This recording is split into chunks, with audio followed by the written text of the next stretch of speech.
صحابہ کے سوالات ہیں رسول اللہ صلی اللہ علیہ وسلم سے. آپ سے صحابہ نے پوچھا کہ یا رسول اللہ یہود موزوں میں تو نمازیں پڑھتے ہیں لیکن جوتوں میں نماز نہیں پڑھنے کو بڑا معیوب سمجھتے ہیں. آپ نے فرمایا تم لوگ موزوں میں بھی پڑھو اور جوتوں میں بھی پڑھو کہ ان کی طرح نہ ہو. کہا کہ یا رسول اللہ یہود تہمند دھوتی جس کو کہتے ہیں اس کے باندھنے کو تو ٹھیک سمجھتے ہیں اور شلوار باندھنے کو صحیح نہیں سمجھتے. آپ نے فرمایا تم لوگ شلواریں بھی پہنو اور دھوتیاں بھی پہنو. اسی طرح مختلف موقعوں پر داڑھی کے رنگنے کے بارے میں صحابہ آپ نے فرمایا یہود کے ہاں داڑھی کو رنگ لگانا بالکل ناجائز اور حرام تھا. تو آپ نے باقاعدہ ترغیب دی ہے صحابہ کو. آپ نے کہا کہ اپنی داڑھیوں کو رنگ کیا کرو تاکہ یہود و نصارہ سے تمہاری مشابہت نہ ہو, رنگ لگایا کرو اس کو. تو مکمل طور پر اس پہ ایک آپ کا وہ تھا کہ ان سے ہٹ کر ہماری تہذیب. دیکھیں مسلمانوں کے جو ابواب شروع ہوتے تو کسی بھی مسلمان کی طرف جو احکام اگر آپ متوجہ کریں, میں نے یہ بات آپ کو بہت دفعہ یہاں بتائی ہے کہ احکامات شرعیہ کی جو کتابیں ہیں قرآن و سنت سے زندگی گزارنے کا جو فہم لیا جاتا ہے جس کو علم الفقہ کہا جاتا ہے, تو علم الفقہ کی جو کتابیں ہیں وہ کتاب الطہارت سے شروع ہوتی ہیں. طہارت کا مطلب پاکی ہے اور طہارت سے اس لیے شروع ہوتی ہیں کہ اگر کوئی بندہ مسلمان ہو جائے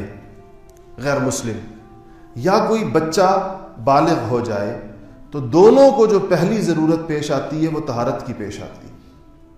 اور آپ کو پتہ ہی ہے کہ بچے کا حساب کتاب چاہے وہ مسلمانوں کے گھر میں پیدا ہو یا غیر مسلموں کے گھر میں پیدا ہو,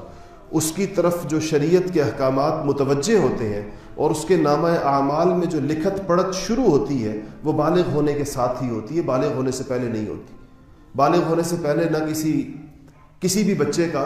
کوئی کھاتا نہیں ہے اس سے پہلے کا. تو جب وہ بالغ ہو جائے گا تو اس کو جو پہلا احکامات شریعہ پر عمل کرنے کے لیے جس چیز کی ضرورت پڑے گی وہ طہارت کی ہوگی, کیونکہ اس کو یا نماز پڑھنی ہوگی یا اس کو اگر جنابت ہے تو اس کو پاک ہونا ہوگا, یا فوراً ہی بندے کو اگر کوئی بندہ کسی وقت بھی مسلمان ہو جائے تو ایک آدھ گھنٹے میں چند گھنٹوں میں اس کی طرف نماز کا حکم آ رہا ہوتا ہے جس کے لیے طہارت شرط ہے. اسی طرح غیر مسلم کا بھی یہی مسئلہ ہے. کوئی بھی آپ کے پاس آئے اور وہ کہے کہ میں مسلمان ہونا چاہتا ہوں تو آپ سب سے پہلے اس کو غسل کروائیں گے, پھر کلمہ پڑھوائیں گے. تو آپ صلی اللہ علیہ وسلم نے طہارت کے ابواب میں بھی یہود و نصارہ سے اپنے طریقے کو الگ رکھا تھا. اس زمانے کے یہود و نصارہ کے ہاں یہ رواج تھا کہ عورتیں بیٹھ کر پیشاب کرتی تھی اور مردوں کے ہاں جو عام عادت تھی وہ کھڑے ہو کر پیشاب کرنے کی. تو آپ صلی اللہ علیہ وسلم نے جب مسلمانوں کے لیے بیٹھ کر استنجا اور رفع حاجت کا طریقہ فرمایا تو ان لوگوں نے یہ اعتراض کیا, کہا کہ یہ تو اس طرح رفع حاجت کرتے ہیں اور اپنے لوگوں سے کہتے ہیں جیسے عورتیں کرتی. اس بات کی آپ نے پرواہ نہیں فرمائی اور مسلمانوں کو وہی طریقہ سکھایا جو ان کا طریقہ تھا. نماز میں اگر آپ طہارت کے بعد اہم ترین احکامات نماز ہے. آپ نے ایک صحابی کو ٹیک لگا کر نماز پڑھتے ہوئے تھک گئے ہوں گے یا کوئی عذر ہوگا, ٹیک لگا کر نماز پڑھتے ہوئے دیکھا تو آپ نے اس کو منع فرمایا. آپ نے کہا اس طرح نماز مت پڑھو, یہ یہود کا نماز پڑھنے کا طریقہ ہے, یہودیوں کے طرز کے اوپر نماز مت پڑھو. روزہ نماز کے بعد آپ روزے پر اگر ایک حکم پر اگر آپ جائیں گے آپ کو احادیث ملیں گی اس کے لیے.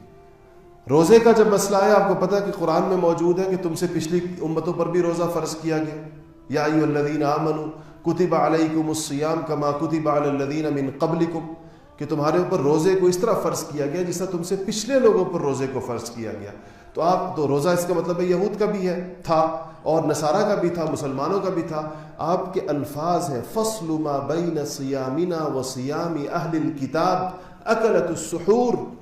کہا کہ ہمارے روزے میں اور اہل کتاب کے روزے میں ایک فرق ہے اور تم لوگ اس فرق کا اہتمام کرو, اور وہ فرق یہ ہے کہ ان کا روزہ سحری کے بغیر ہے اور ہمارے روزے میں سحری ہے. ہم سحری کھا کے روزہ رکھتے ہیں, اگرچہ بغیر سحری کے بھی روزہ ہو جاتا ہے, یہ فرض حکم کی بات نہیں ہو رہی تھی. لیکن آپ نے فرمایا کہ یہ فصل کہتے ہیں فرق کو, عربی کے اندر جدائی کو کہتے ہیں. فصل ما بین صیامنا و صیام اہل الکتاب, ہمارے روزوں کے درمیان ایک جدائی ہے, ایک دوسرے سے ایک علیحدگی ہے. اور اس کے بعد حج کے احکامات میں آپ جائیں گے تو آپ کو پتہ ہے کہ اسلام آنے سے پہلے بھی حج ہوا کرتا تھا، مشرکین کے ہاں بھی حج تھا، اور یہود و نصارہ بھی اس چیز کو تسلیم کرتے تھے، کیونکہ پچھلی کتابوں میں ابراہیم علیہ السلام کو تو یہ سارے مانتے تھے۔ حج کے احکامات میں آپ نے یہود و نصارہ کی بہت ساری چیزوں کی طرف اشارہ کر کے مسلمانوں کو اس سے منع فرمایا۔ اس کے بعد اگر آپ اس سے آگے آ جائیں تو اگر کوئی بچہ پیدا ہو تو اس کے بعد اس کا نام رکھنے کے بعد جو کام کیا جاتا ہے وہ عقیقہ ہے۔ یہ عقیقہ یہود کے ہاں بھی ہوتا ہے۔ تو یہود کے ہاں عقیقے کے موقع پر ایک رسم تھی کہ جس جانور کو بچے کے عقیقے پر وہ ذبح کیا کرتے تھے، اسی جانور کے خون میں روئی کا ایک ٹکڑا رکھ کر اور اس کو بچے کے سر پر رکھا کرتے تھے کہ یہ خون بہایا گیا اس بچے کے لیے۔ عقیقہ ایک بچے کے لیے ہوتا ہے، ظاہر بات ہے کہ اس کی عافیت کے لیے یا اس کی سلامتی کے لیے یا اس کی زندگی میں برکت کے لیے، تو پھر وہ خون میں روئی ڈبو کر اس کے سر کے اوپر رکھا کرتے تھے۔ آپ صلی اللہ علیہ وسلم نے صحابہ سے فرمایا کہ اجعلوا الخلوق مکان الدم، کہ تم خون کی بجائے اپنے، اگر تم کوئی بچے کے ساتھ کے لیے کوئی تبرک کا معاملہ کرنا چاہو تو تم خوشبو اس کے سر پہ لگا دیا کرو، خون مت لگاؤ اس کے سر پہ۔ یہاں پر بھی کہا کہ تاکہ یہود و نصارہ کے ساتھ ہماری مشابہت نہ ہو، مماثلت نہ ہو، کوئی ایسی ہمارے درمیان ایسی سملیرٹیز نہ ہو، ریزمبلنس نہ ہو، ایک دوسرے سے ملتی جلتی ہوئی چیزیں ہمارے درمیان ایسی نہ قائم ہو کہ جس سے لوگوں کو اسلام میں اور یہودیت اور نصرانیت کے درمیان فرق نہ پتہ چلے، وہ سمجھے شاید ساری کی ساری چیزیں ایک ہیں۔ اسی طرح آپ نے سلام کے بارے میں صحابہ کو سختی کے ساتھ منع فرمایا کہ لا تسلموا تسلیمۃ الیہود والنصارى، یہود و نصارہ والے سلام مت کرو ایک دوسرے کو۔ اور ایک اور موقع کے اوپر آپ نے فرمایا لا تقوموا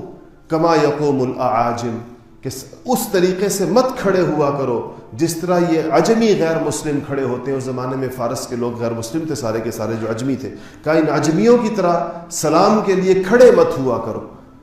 مطلب یہ تھا کہ جو مسلمانوں کا سلام ہے ایک دوسرے کو کرنا، جس کو جو اب بدقسمتی سے ہمارے ہاں بھی اس کا ایک عجیب سی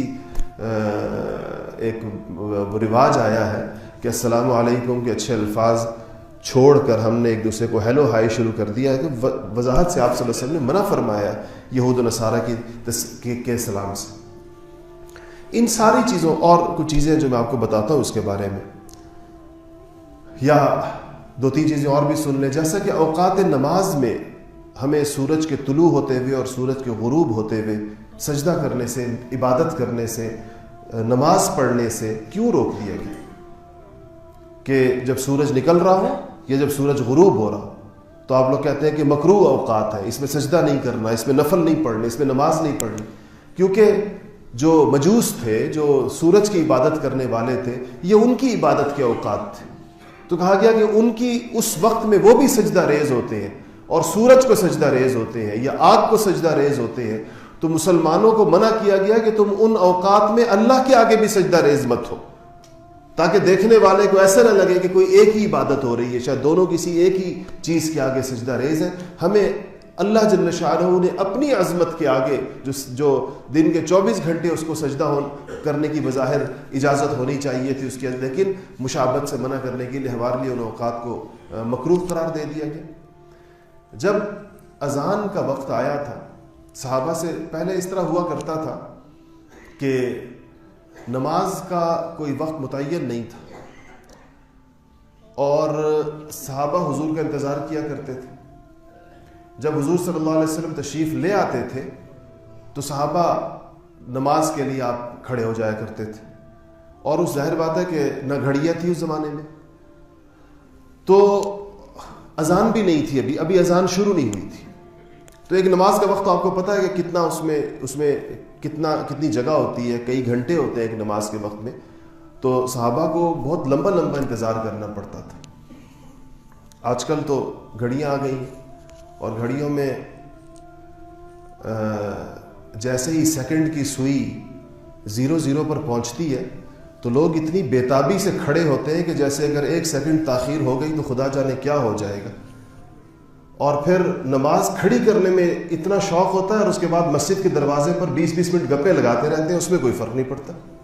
اگر تو اوقات اتنے قیمتی ہیں کہ ایک سیکنڈ امام کے کھڑے ہونے کا بھی انتظار نہیں کرتے، بلکہ وہ امام سے پہلے کھڑے ہو کر اگر وہ بیچارہ قسمت کا مارا کوئی 10-15-20 سیکنڈ لیٹ ہو جائے تو آپ دیکھیں ذرا کیسے سارے گھورنا شروع کر دیتے ہیں کہ امام کیوں لیٹ ہوا۔ عمومی مسجد میں، ہمارے یہاں تو اللہ کا شکر ہے یہ ماحول نہیں ہے، عام مسجدوں میں ہم دیکھتے ہیں وہ بعض مسجدوں میں ان گھڑیوں کے ساتھ ایک آواز بھی لگا دی گئی ہے، تو ایسا ہوتا ہے کہ جیسے ہی وہ آواز ہوتی ہے تو لگتا ہے سب لوگوں کو کسی مشین نے اچانک یوں کھڑا کر دیا سیدھا سیدھا۔ تو یہ پابندی صرف نماز کی ابتدا کے لیے ہے، یعنی وہ جو وقت ہوتا ہے۔ خیر میں عرض یہ کر رہا تھا بیٹھے رہنا چاہیے، امام کے کھڑے ہونے کا انتظار آداب میں سے ہے۔ یہ بدتمیزی ہے کسی اس سے پہلے کھڑے ہو کر اس کو گویا اشارہ کرنا کہ وہ اب آگے ہو جائے، ٹائم پورا ہو گیا۔ آداب ہیں، آرام سے بیٹھے رہیں، امام کھڑا ہو جائے تو اس کے بعد کھڑے ہو۔ کبھی پڑھیں کتابوں کے اندر کہ امامت کے آداب کیے، تو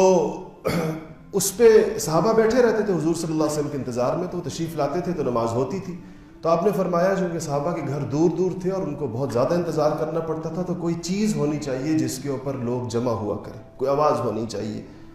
تو تجاویز، مشورہ مانگا صحابہ سے، تو جو صحابہ نے مشورے دیے مختلف چیزوں کے کہ اگر ناقوس بجایا جائے، آپ نے فرمایا نہیں یہ نصارہ کا طریقہ ہے، وہ ناقوس بجاتے ہیں۔ کسی نے کہا کہ نرسنگا بجایا جائے، آپ نے کہا نہیں یہ یہود کا طریقہ ہے، یہود اس طریقے سے اپنی عبادت کی طرف لوگوں کو بلاتے ہیں۔ تو واضح طور پر ان مشوروں کو آپ نے رد فرما دیا جن مشوروں میں یہود یا نصارہ کے طریقے سے نماز کے اوپر بلانے کی کوئی مشابہت قائم ہو رہی تھی۔ پھر اس پر کوئی اس مجلس کے اندر کوئی مشورہ نہیں ہو سکا، اور اس کے بعد صحابہ اس آپ صلی اللہ علیہ وسلم نے تجویز مانگی تھی اور جو تجاویز پیش کی گئیں وہ قبول نہیں ہوئی یہود و نصارہ کی مشابہت کی وجہ سے، تو صحابہ اس فکر کو لے کر اپنے گھروں کو واپس گئے۔ تو ایک صحابی نے خواب میں دیکھا کہ اذان دی جا رہی ہے، اللہ اکبر اللہ اکبر، تو اس نے آ کر